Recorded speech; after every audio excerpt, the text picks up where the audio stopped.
Hey folks, this is the final video for this particular section. It's the fourth video, so if you'll go all the way down, please. And we're going to look at example number 6. It says find the equation of the circle that has the center 2, -7 and passes through the coordinate -2, 4. Remember in the first video we talked about the three things you have to write an equation is h, k, and r. Well, in this particular case, I have an h and a k.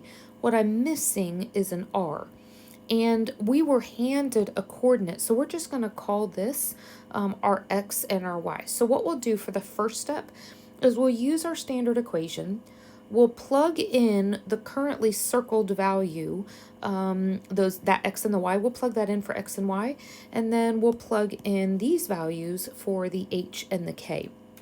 You'll notice that when I do that, the only unknown left is going to be my r, so I'll just simply solve for r. So if you have your first term squared there is going to be 16, your second term squared is 9, so that means that your r squared is 25. You could say your r is 5, but we need to write an equation, and our equation requires r squared, so I'm not going to go any further than that.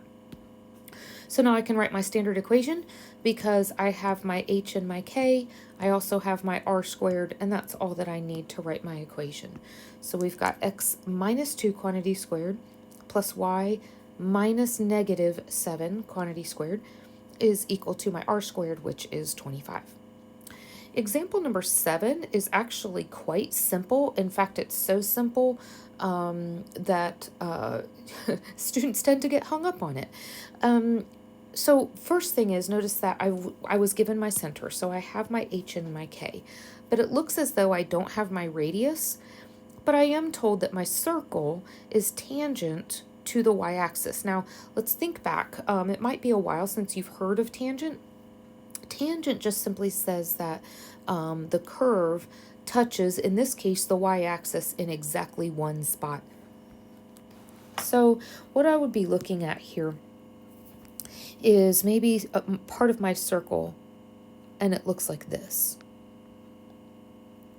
Okay, so the minute you see that, notice you've got your center drawn, and you have a piece of the circle drawn, and you say, hey, from the center to the edge of the circle, that is my radius. So in this case, we're going to say that our radius is equal to 5. So as soon as you draw the picture on this, it just automatically hands you what the radius is.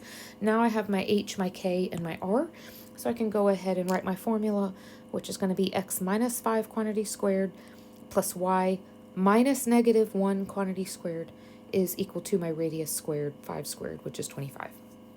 All right, let's look at example number 8, last example of this section. You want to find the equation of the circle. Again, this time you've got the endpoints of the diameter.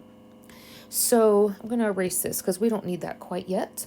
So the first thing is I've given you a hint here that says in order to find the center, we're going to find the average x value and the average y value. Now, think with me. If I said, hey, you have 2 quizzes in this class, can you please tell me what the average is? You would, right up off the bat, you would say, oh, all I have to do is add them together and divide by 2. Well, if I take these 2 coordinates, if I find the average x value, then that will be the middle x value. If I find the average y value, that's going to be the middle y value. And since these are the ends of the diameter, if I find the middle of the diameter, that's also the same thing as the center. So then let's go ahead and we will get the average x value. So notice I took -4, which is an x value, plus 6, and divided by 2. And then I'm also going to find my average y value, so 5 plus -9 divided by 2. We'll clean both of those up, and so we'll have a center of 1, -2. Okay, so now I've got my hk value. The only thing I don't have is my radius. So then I have the rest of the hint here. Find the radius the same way we worked on example 6. So let me go back and remind you of how we did example number 6. Example number 6, we had our center. we had a coordinate on the circle, and we used that as our xy to find r. After we found r, then we could write our equation. So we have a point on the circle. Technically, we have 2 points on the circle. So what you'll want to do is eeny, meeny, miny, mo, pick one of those 2 points, and we'll use that as an xy. Well, since the first set of numbers is a smaller set of numbers, I'm going to use that as my xy. All right, so let's plug it into our standard equation then. So we have our x minus h quantity squared plus our y minus k quantity squared is equal to r squared. Go ahead and do the math. 25 plus 49 is going to give me r squared. R squared then is 74.